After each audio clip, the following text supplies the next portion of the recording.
Halo Sobat ATR BPN, Tabik Pun, salam budaya. Pada kesempatan kali ini, kami akan membahas tentang proses kegiatan penanganan akses reforma agraria pada kantor pertanahan Kabupaten Tulang Bawang Barat. Berdasarkan surat keputusan Kepala Kantor Pertanahan Kabupaten Tulang Bawang Barat, menetapkan Tiuh Gilang Tunggal Makarta sebagai lokasi kegiatan pemberdayaan tanah masyarakat dalam penanganan akses reforma agraria tahun anggaran 2021.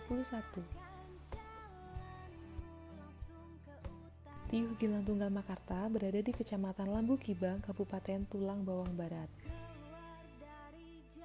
Kegiatan penanganan akses reforma agraria yang dilakukan pertama kali adalah persiapan kegiatan akses reforma agraria di Tiuh Gilang Tunggal Makarta.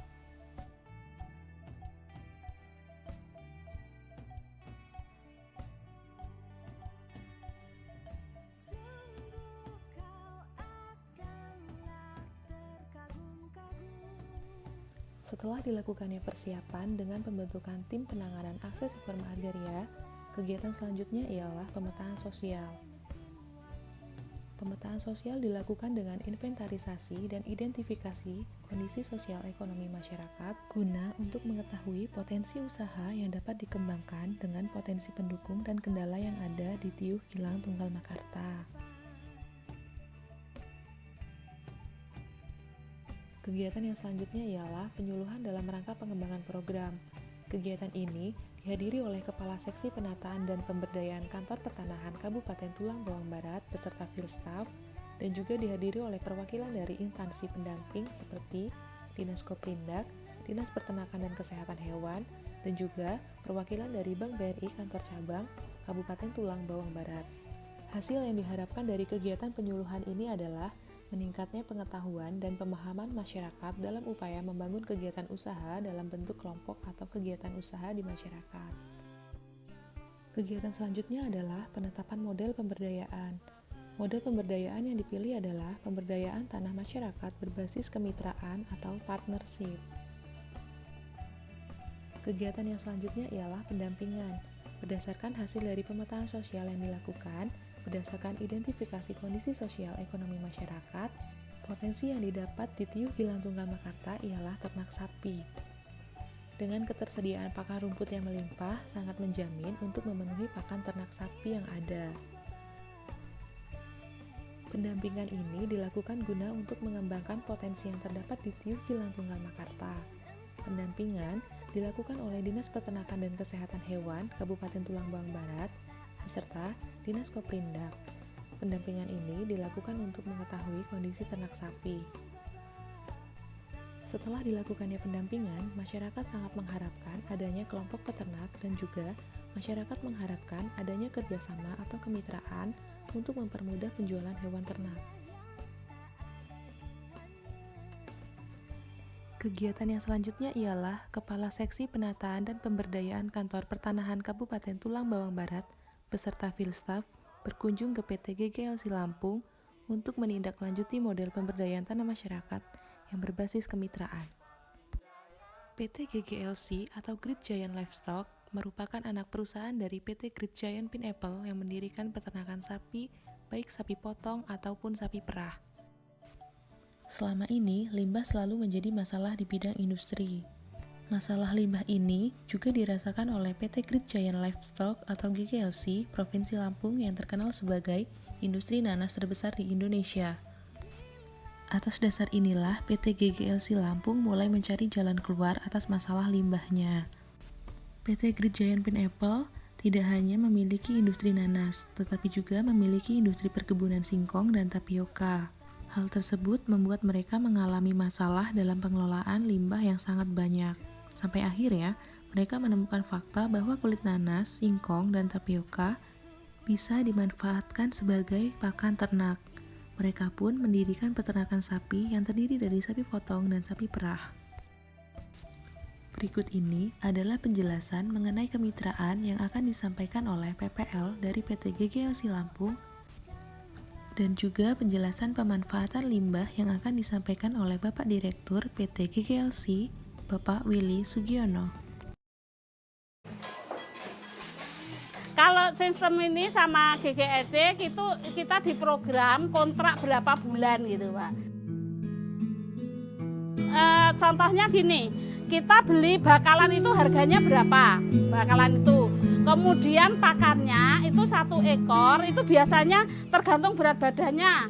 Itu pakannya kan habis 10% dari berat badan. Jadi nanti kita kalau miara 6 bulan itu berarti kan berapa ekor, kali berapa hari, kali berapa kilo konsentrat, berapa kilo nanas, nanti kita total. Lah berat awal berapa, harganya berapa, ditambah pakan-pakan tadi, mungkin ada pengobatan kalau sakit, itu juga diobati. Nah itu nanti kita total pengeluaran itu semua. Setelah itu jadi kita jual, harga jual dikurangi harga awal dengan pakan-pakan tadi, nah itu nanti ketemu keuntungan kita gitu. Jadi semua terbuka, bisa ngerti, dicek. Kalau ada kekeliruan juga bisa kita sama-sama dengan GGLC.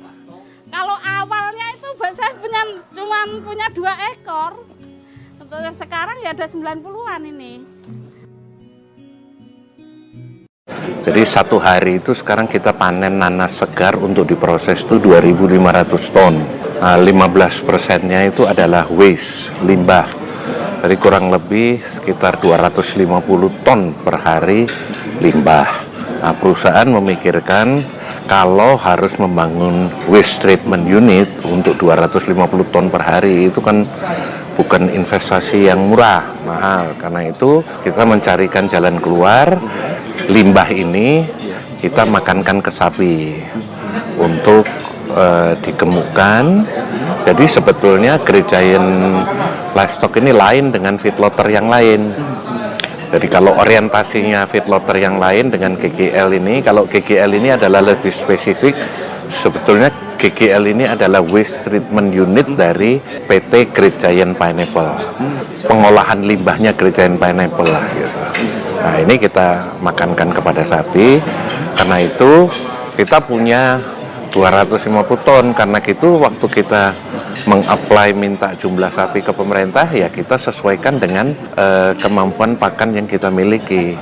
Nah ini awalnya adalah dari situ, kemudian juga kita melibatkan petani-petani yang tinggal di perifer di kebun kita itu dengan kita kasih pakan juga supaya dia juga ikut serta menikmati dari pola pemeliharaan sapi ini. Nah, sapi yang kita lakukan sekarang itu bukan hanya kapasitas kandang kita adalah 25.000 ekor dan kemudian kita sudah punya breeding kurang lebih sekitar 3.000 ekor. Pemasarannya ini adalah terutama kita sebetulnya fokuskan di daerah Sumatera. Ya, Sumatera. Nah, baru sisanya kita pasarkan juga ke daerah Jabodetabek, Jawa lah. Jawa ya, sampai Jawa Tengah lah. Jawa Tengah, di Jawa itu. Tapi demikian juga kita juga sudah mulai memotong sendiri, kita jual daging. Terus kita juga sudah ada proses untuk pembuatan bakso. Selain sapi potong dan breeding ini, kita juga punya sapi perah. Jadi kita selain nanas, kita sendiri juga punya perkebunan singkong dan pabrik tapioka.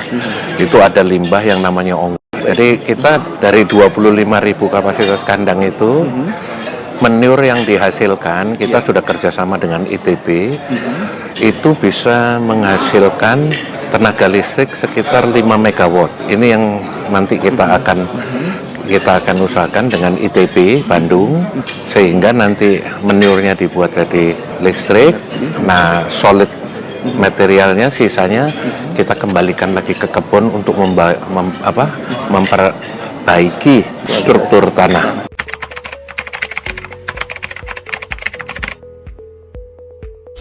Sudah sertifikat tanahnya Pak? Udah. Sapi gitu, anakan sapi. Ya kalau itu memang ada rencana gitu, apalagi kalau dari pemerintah mempermudah kami sebagai masyarakat, kami bisa bikin kelompok.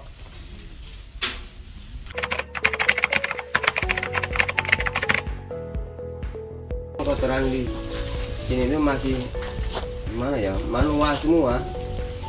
Kami rencanakan mau bikin kompos.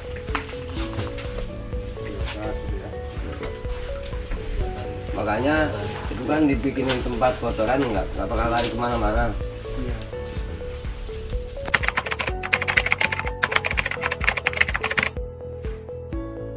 Kalau pemasaran ya biasanya suka dijual ke pengunjung, Pak. Kita digiling ditampung ke plastik. Iya, kalau pakai banyak, kalau jam sana. Kotoran sapi kemana Pak? Ini Pak limbahnya. Yang siap. Ada pengolahannya Pak yang masih manual. Ini tiap di kemana ini Pak? Ladang. Iya, apa? Ladang.